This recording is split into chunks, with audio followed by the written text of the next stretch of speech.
Okay, I think we're recording now. All right, let's do it. Hi, Victor. Hey, Darryl, how are you? Hey, so let me introduce everybody to you. Gang, this is Victor, and I can't say your last name, Victor, so good Gutierrez. Gutierrez There you go. from, from Vylla Homes. It's so horrible. You know, I got to tell you something.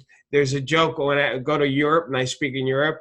I say, you know, when you speak two languages, you're bilingual, but when you speak one language, you're American. There you go. So I am not good with accents and names with more than two syllables. Anyways, we got Victor from Vylla Homes, Orland Park, Illinois, and Victor, you go way back as far as our training, right? How long ago was that when we first met? So I think the first time we met was in like 1998, Wow. which was your original Power Agent program where you actually came in once a month and we did one topic for a whole year. Still think that was a phenomenal program, and just keeping everybody engaged, like as a broker, just to stay engaged for a whole year was, I think, one of the reasons I'm still in the business. Was, you know, I just got connected enough to stay in it. Yeah, Victor, that was yeah, you said one topic for a whole year, but you meant one One topic topic a per month. month. Yeah, yeah. Correct. And yeah, the foundation of the Power program was that program was the taking one topic for 30 days, mastering that one topic. Then we go to the next topic. And yes, it was a whole year. And yeah, it's unfortunate we don't do that program anymore because of the cost involved and what we would have to charge people. And but we've reformatted it into what's now the Power program with our website and the online and the coaching and these calls. I mean, this is part of it. So Mm-hmm. these are spotlighted calls where, you know, I get to pick somebody successful's brains like you and to share with everybody else. And so let's get into that. Let's talk about you right now. So normally we might interview an agent, but I thought this would be really great to interview somebody who's on the management side right now. So give everybody your contact information, your background, what you're doing now, and then we'll start getting into the questions. Okay. So my name again, Victor Gutierrez. My phone number is 773-447-8754. Email is victor.gutierrez, Gutierrez, @Vylla.com. And so what I'm doing now is I'm managing. So I manage a brokerage with just under 60 agents. And my focus really is a lot of training. So, you know, just making sure that the agents are productive, that they have the right tools, that they have the right skill set. So, you know, I just know how important that was just from my own background of actually having the skill set to be able to, you know, to be able to last in this business was important. So I continue to do that with them now. Now, the 60 agents, are they in the two offices? Correct. So I've got different office locations. I do have some additional teams that are just kind of like 12 agent teams here and there as well, but Okay. within all our offices. Wow. Okay. So what are you finding? So you're in Illinois, and what are you finding is happening in your market right now? Is it a buyer's market, seller's market?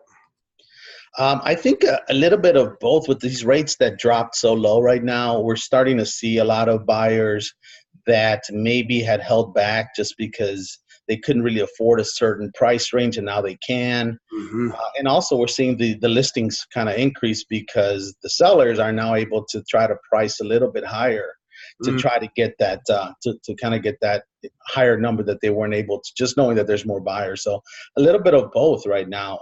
So yeah, I think it's a good market though. It's moving. So it sounds like a balanced market then. So you've got listings that are coming to market, buyers are coming out to buy. So that's really great. Balanced market is always this to me, the balanced market is that sweet spot where, again, there's sellers coming to market, inventory is healthy, buyers are looking to pull the trigger. This is the market where agents can make the most money in a balanced market.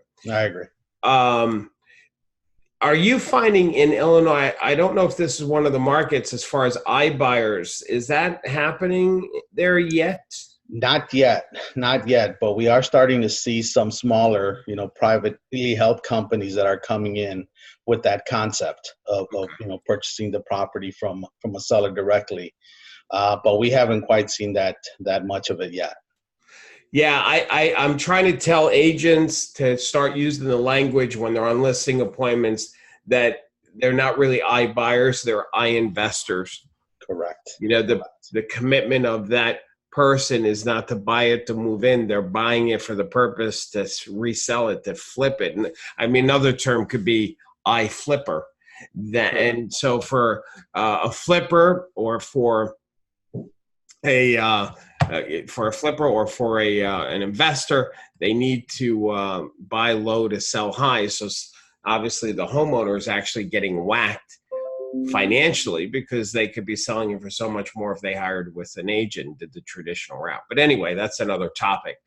So what are you finding is the biggest challenge that some of your agents are having, and how are they getting through that? How are they fixing or dealing with that challenge, whatever it might be?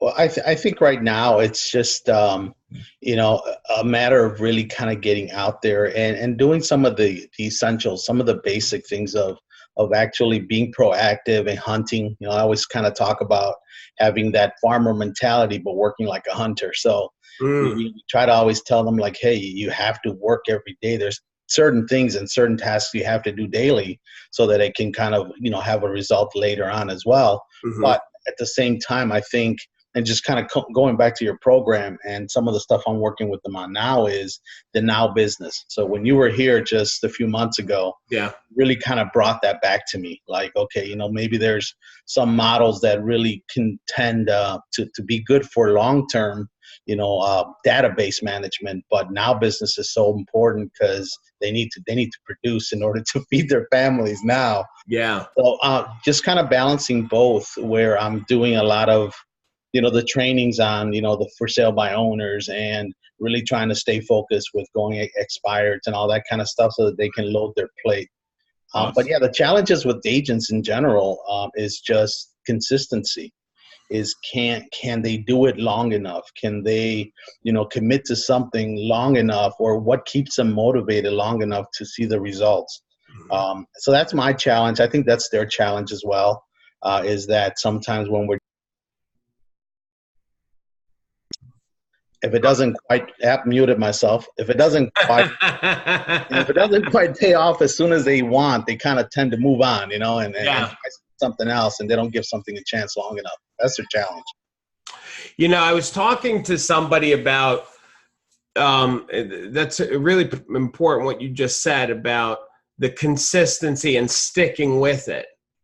Even when it comes to, what I was talking to a group about was farming, is that when you farm, you don't just plant the seed and then it's going to grow right away, right? So we plant the seed and then we've got to water it and cultivate it and fertilize it and make sure it has sun. And we got to take care of it and do work. Like, farmers are skilled at farming. Like, they have tasks that they do. They know what's the right fertilizer, when to put it, how much to put on. So there's a skill set associated with farming. And so farmers get skilled at farming. And that's what you just said about agents. It's not call physicals and expireds one time.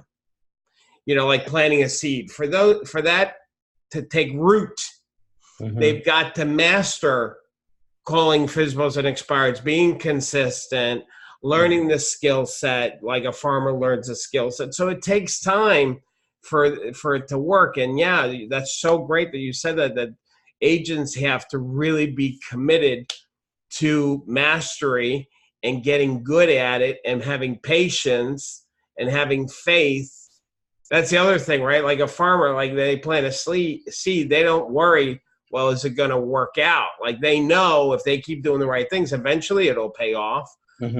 They'll see return for their time invested. So I think that's really a great distinction, Victor. Yeah. And the other thing I think, Darryl, is sometimes I think if we set up the right expectations, like you just said, it's not going to happen the first call you make. It may take, till you get that appointment to keep doing it. But preparing them mentally to understand that it's going to take a little bit of time. Also, I think arming them with the verbiage and the technique. And one of the things that I loved about you and, even someone like the Floyd Wickmans was the objection handling, the understanding that you're going to get those objections and how you're prepared for those so you can handle them and you don't get thrown off as much. Yeah. So in preparation, like for the agents, I think it's so important for them to be armed with already being prepared with what's coming.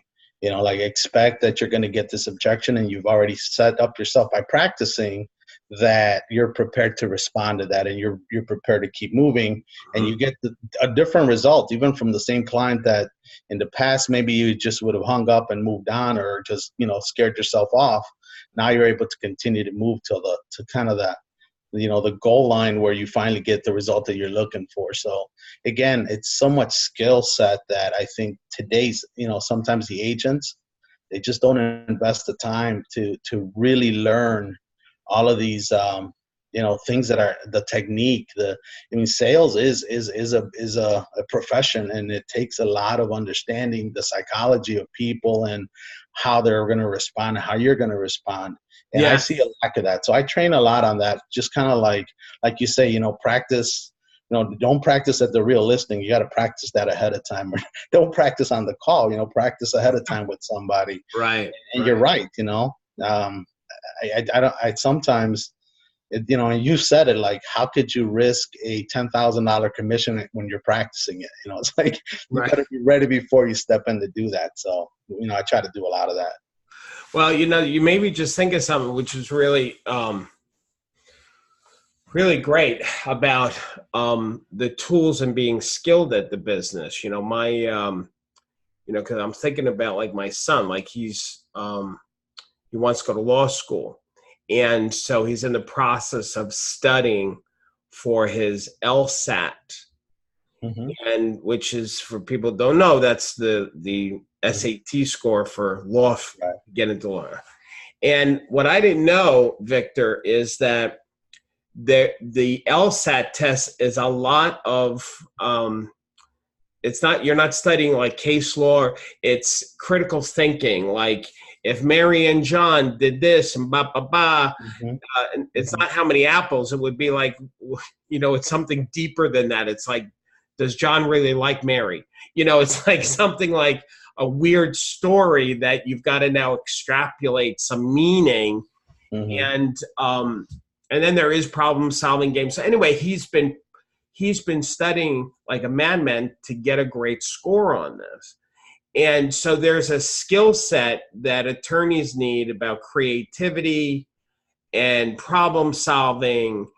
That's a skill set. So he's really studying a skill set to get good at the tests, which will get him to the next level. So it's like you just said, handling objections.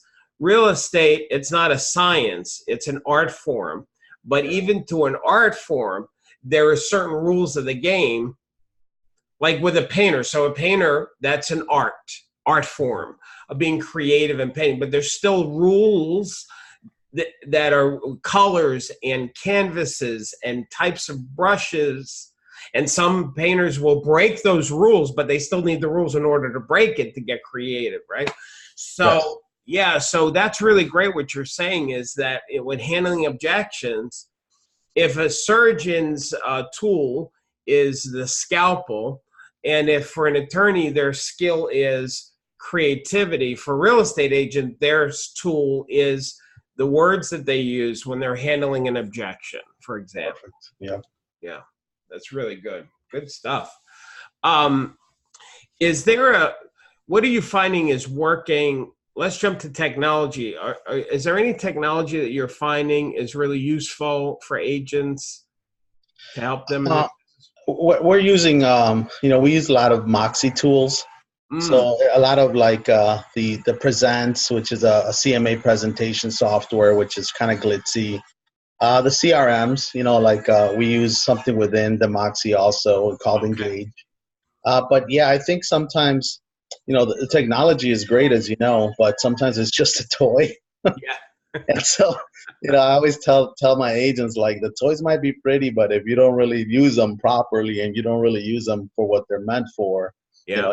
it's just like having a Corvette in the winter, right? It's like here in Chicago, it's not really going to be used much. But yeah, technology. I mean, I think the great thing about technology is that it does allow you to really expand your circle a lot quicker, or to also automate some of the connection, some of the monthly times that you can hit somebody, with something, again, not junk, but you're able to communicate with people at a much quicker scale than in the past. Right.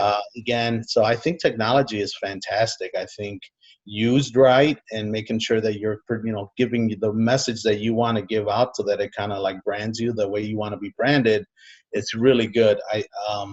On the other hand, I think when technology becomes a crutch, where you really just depend on that to do all of your work or social work, which social by definition means you should be hands-on, and everyone's kind of like come behind it and hid behind it now. Oh, that's Then it good. just becomes something that people don't ever really see you.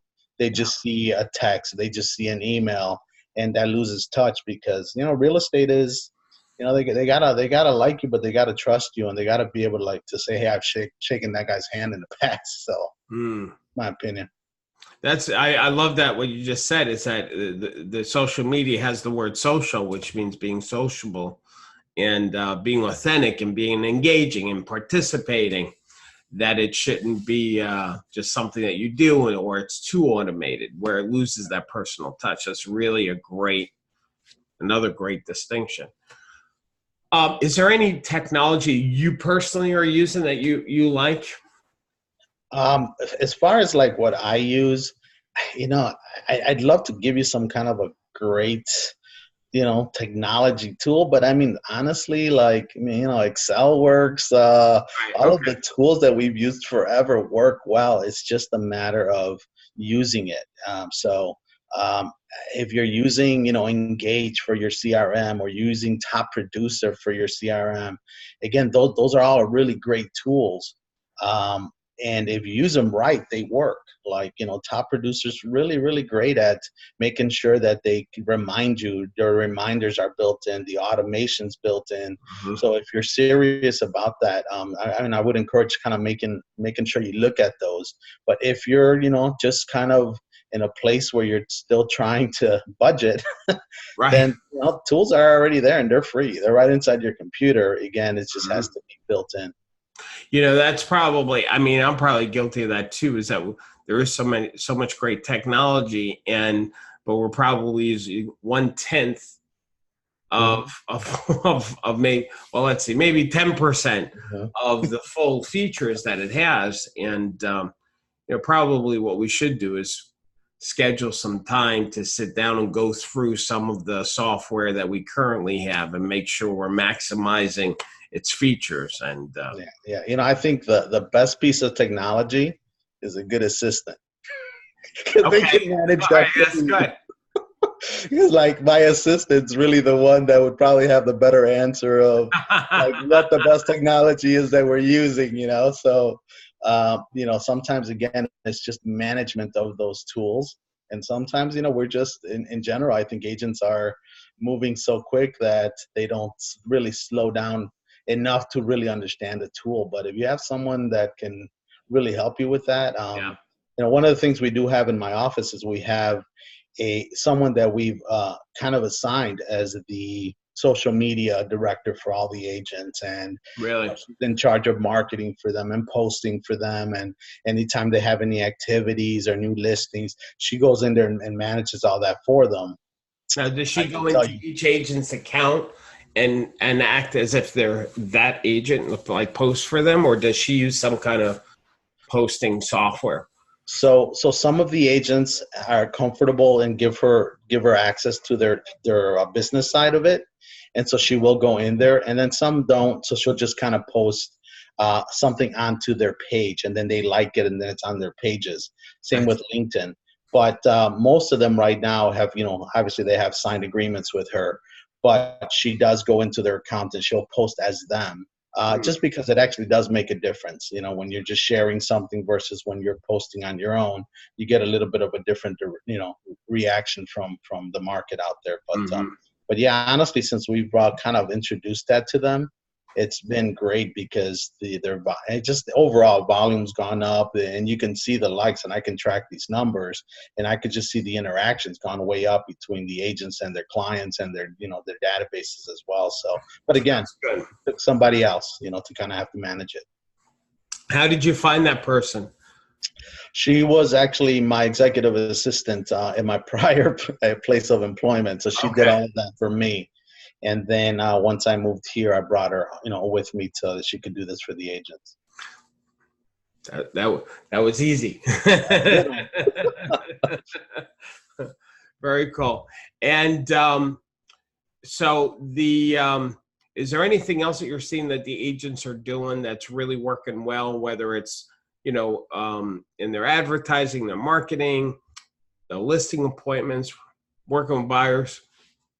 I think that they're putting more time ahead of it.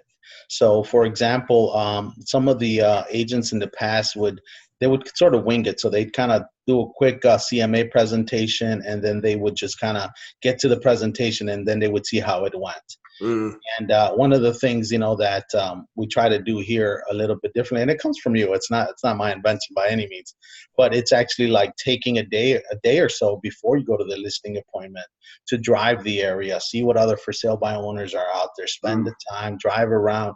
In other words, like you said, it's you're talking about a $10,000-$12,000 commission. It's worth you spending that extra day, so that when you show up to their house, for example, the logistics of where their house is, what's around the corner, what's all that kind of stuff. And I think that's given us an edge, because with technology today, a lot of people are just very quickly going through their software, putting together a market analysis, and then showing up, where we're kind of taking the old approach of like, let's really figure out this neighborhood. Let's really see what else is around this house. And when we show up, you'd be surprised how many times we'll literally, get there and say, hey, by the way, that for sale by owner down the street is listed for this price. This is how much they're asking. This is what their house has. And it just sets you apart. Oh, that's good. So it's a lot of that preparation. And even with the buyers, really kind of preparing them to meet with a client like a client, and not just someone that you hope is going to put an offer. We prepare them on the neighborhood they're going to buy in, and kind of talk them through that. And it's been working well. So we're retaining a lot of our clients, and a lot of the ones that are kind of coming on board to buy or sell are actually closing. So that's helped a lot. Now, how are you doing? This is all great stuff. The agents in the office, are they having buyers sign buyer agency agreements? And how are you? Well, some do, and some don't. And I'll be honest, I'll give you my experience from that. Okay. When I was a brand new agent, my manager said, this is a buyer's agency agreement, get them signed. And I didn't know I knew what she told me to do. And every time I met with someone, I had them sign it, and I would turn them in. Okay. And, a month or two after I kind of was doing that, I had a whole bunch of them. Some of the experienced agents came in and said, what are you doing? And I was like, what do you mean? They're like, how are you getting those signed? And I'm just asking, I'm just letting them know that, hey, it's better one-on-one relationship. So again, it goes back to some of the agents they've been around a little bit longer. They forget that that's an actual contract, and they'll get away from it just assuming that client is going to stay with them until they don't. So, I do try to teach that. I do try to say, hey, you know what, this is just like a listing agreement. You're putting, more validity in your relationship with that client. Try to get these done. So we get about half and half, I would say. I wouldn't say that we get all of them, but I definitely try to teach that. It's interesting. I've shifted in my attitude about buyer agency too. When first of all, when I was an agent, my market, Long Island, we never did buyer agency. As a matter of fact, I remember when buyer agency, now I'm starting to show my age. I remember buyer agency did not exist anywhere in the United States. And I firmly believe the birth of buyer agency was in Chicago. And because I was teaching, that was back in the day of the original Power program. So I was traveling all over the country every month, the same city. And it was in Chicagoland where it started to really roll out and take birth and all that stuff. Anyway, so I was always of the philosophy, you know what? A buyer is a customer. The homeowner is the client. We represent the homeowner. The buyers are just, you want to make an offer. And so I was never a fan of buyer agency. That model seemed to work really great, even when buyer agency rolled out. But now, in the age of technology and the internet and buyers taking so much control of their own process and choices and now I can see buyer agency is a must, because an agent can go take a buyer, show some houses, and then they're like, okay, thanks for taking the time, agent. Let me go to Zillow and look at some other properties and call. And so now they're just working their own, process, and us agents are just making it easy for them. So I think we have to say, hang on a second. Yes, you've got Zillow and you've got Realtor and you've got all these things, but yes, you still need us, and you need to hire somebody to help you make that final choice. Yeah. Great point. Great point. We created, you have to see this, Victor. We just rolled it out, a buyer agency type of agreement where it points out to a buyer, if I'm not your agent, here's what I can't do for you. Okay. I can't. And one of my, I'll tell you, for instance, I can't promise that I'm going to show you everything in your price range. I can't promise that I'm going to negotiate the best offer for you, because my responsibility will be to represent the seller and what's best for them. It's really kind of negative. Like if you show it to a buyer, it's like, well, damn, I don't want you to not negotiate for me or represent me. Well, that's why you need to sign a buyer agency agreement, because otherwise, if you don't, by de facto, whatever, I'm representing the seller's best interest, not yours. Correct. And so I think we need to get more aggressive telling buyers that, because I think they still think that we're representing them. Right. Like, all right, tell me what you think of the offer. And I think we do that, make that mistake too, is that without the buyer agency agreement, a buyer says, I want to buy this house. And then we'll sit down and counsel them what price they should present. Well, why would you do that if you're not representing the buyer? As a matter of fact, you're actually going against representing the seller when you're trying to negotiate, help a buyer present a low offer. Am I right in what I'm thinking? Well, yeah. I mean, I think about this even more on a buyer-to-buyer side. If I have a buyer's exclusive with, Mrs. Smith, and they're buying a house in the same neighborhood and one doesn't have a buyer's agreement, I have a legal responsibility to Mrs. Smith. So while I can help you fill out this offer, I can't really guide you as much as I would Mrs. Smith, because she's my client. She's right.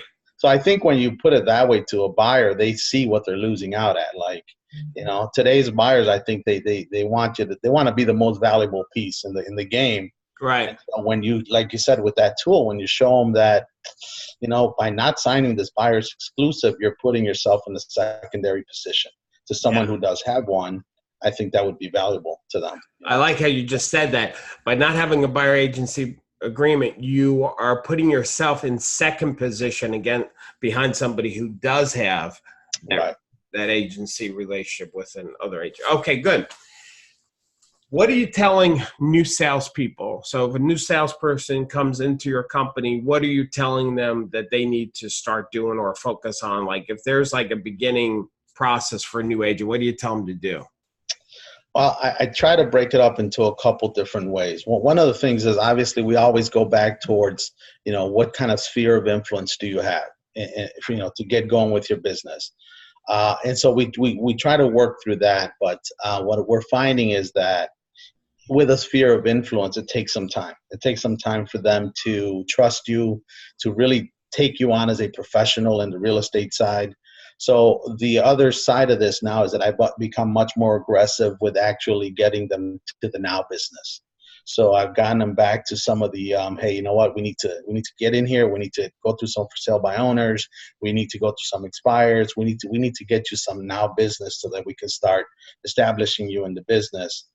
And so a lot of it is really just more, it kind of like doing a daily routine. Like these are the daily routine that you have to do, which whether it's, make 3 phone calls, or drive 3 for sale by owners. So whatever it is, but I've been creating more of a systematic way for them to have a daily agenda, to try to upload, like do that up front.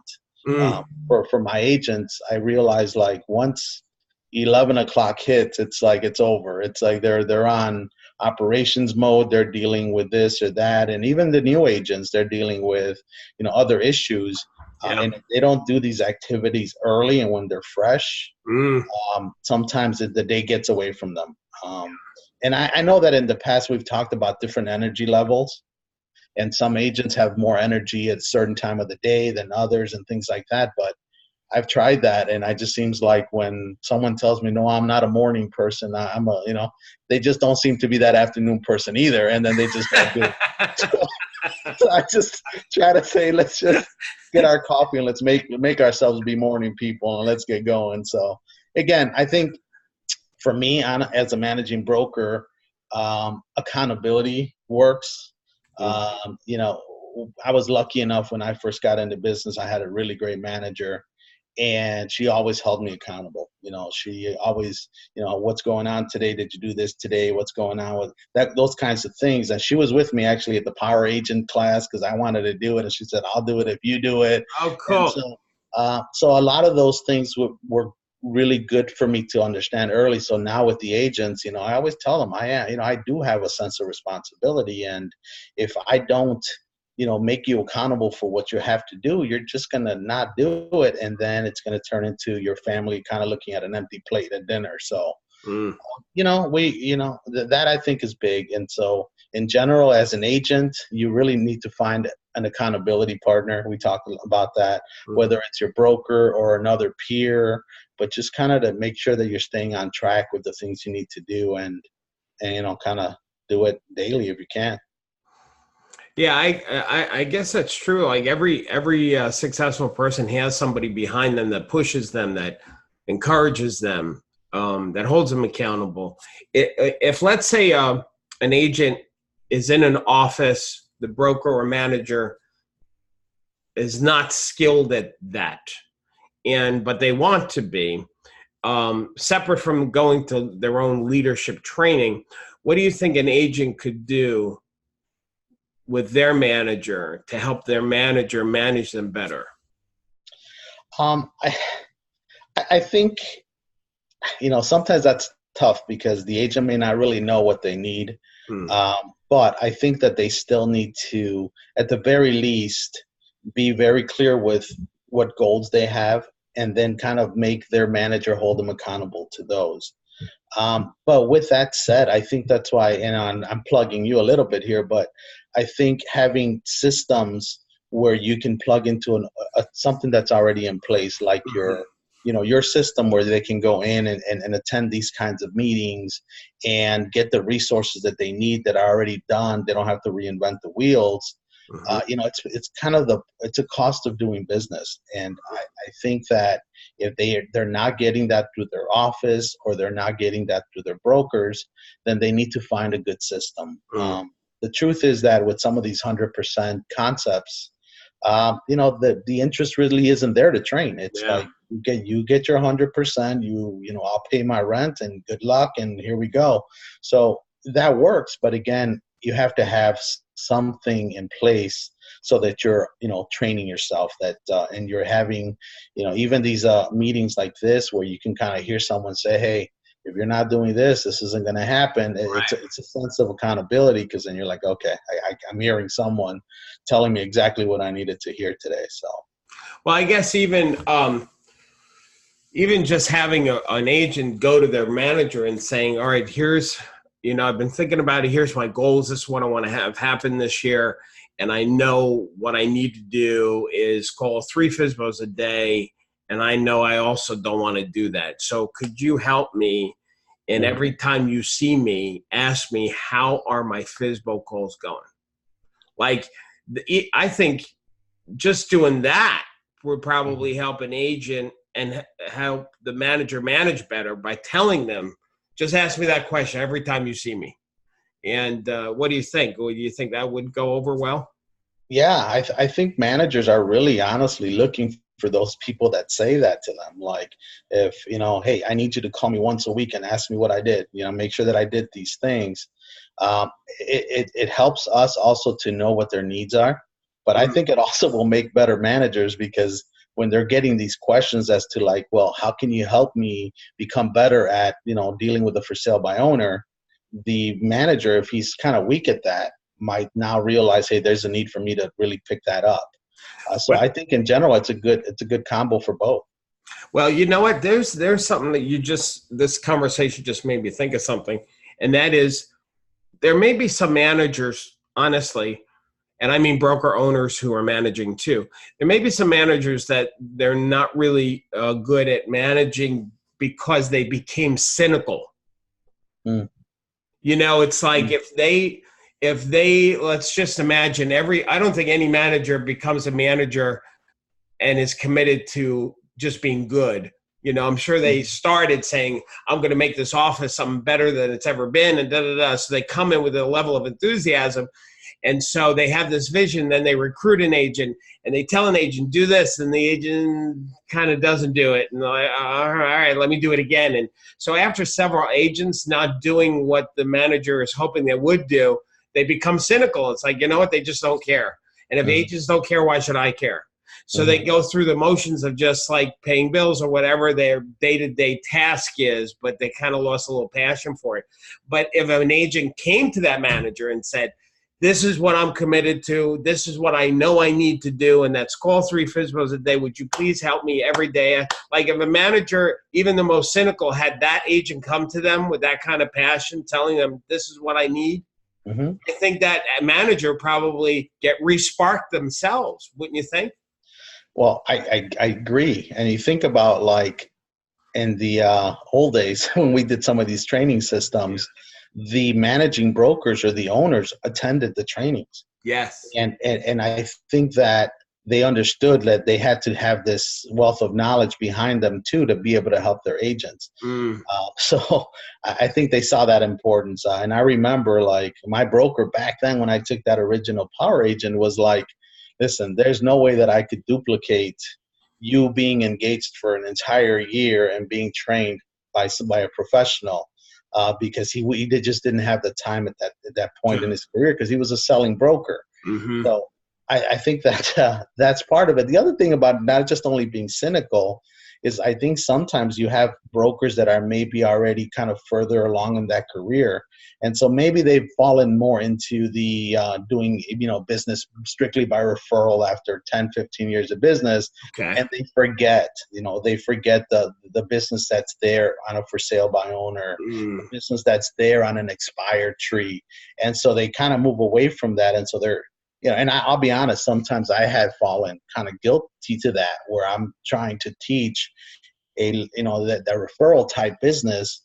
And again, my agents were struggling because I realized, like, well, wait a minute, they need business like right now. And you brought out a really good point I want to highlight, Victor, which was, telling a new agent about calling their sphere and their referrals or friends and family. The real drawback in that approach, which I don't think I've ever actually heard anybody say, is that the friends and family know that this new agent just got into real estate. It's like, I like you. I can invite you over for Christmas, but I ain't giving you my $500,000 house. You haven't done anything. You don't know what you're doing. So that probably is the worst approach for the new agent, to tap into their friends and family before they've actually established themselves and being successful. And the best place to do that is with FSBOs expired. That's powerful what you said. Yeah. I think there's some power to having some of that business in your pipe, so that when you are talking to that sphere, you could go, hey, I may be only 3 months in this business, but I've already sold 10 homes. Yeah, exactly. So, yeah. Big key. That's great. That's good stuff. All right. Well, listen, is there anything, this was a great call, and I know I got a lot from it. Is there anything that you want to say to close this out before we tell everybody your contact information again? Yeah, I would probably just tell the agents, don't get lost out there. That isolation is one of the things that we talk a lot about.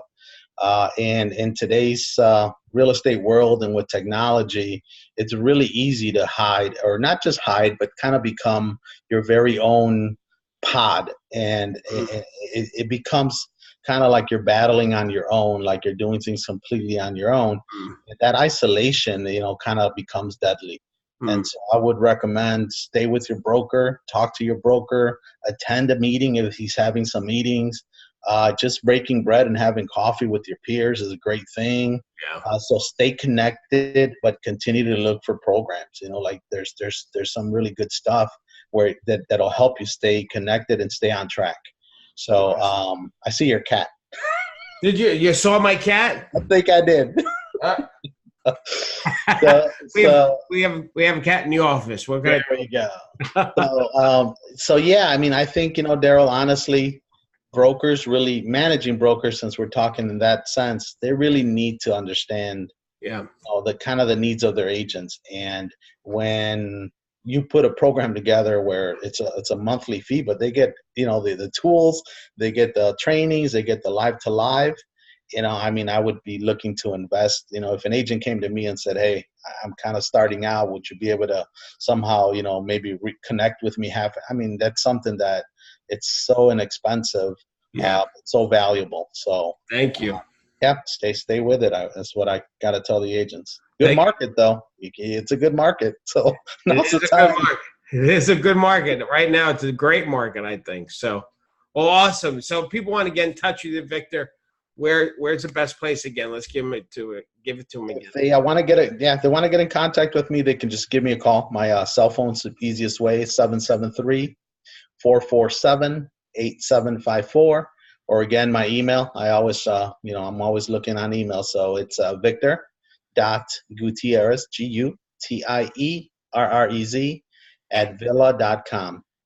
Awesome. All right. Well, you stay with me. I'm gonna say goodbye to everybody, but you stay right there. All right, gang. There you go. Victor's given us a bunch of great information. So just take one or two things from this, implement it into your business, and don't forget, we don't just help people buy and sell real estate. We actually help people get to their next level. And so the money that we make is merely a gauge as to how many people we've helped. So focus on serving, not selling, and the money will follow. All right. Thanks again, Victor. Have a wonderful day, gang. We'll talk to you soon. Thank you all.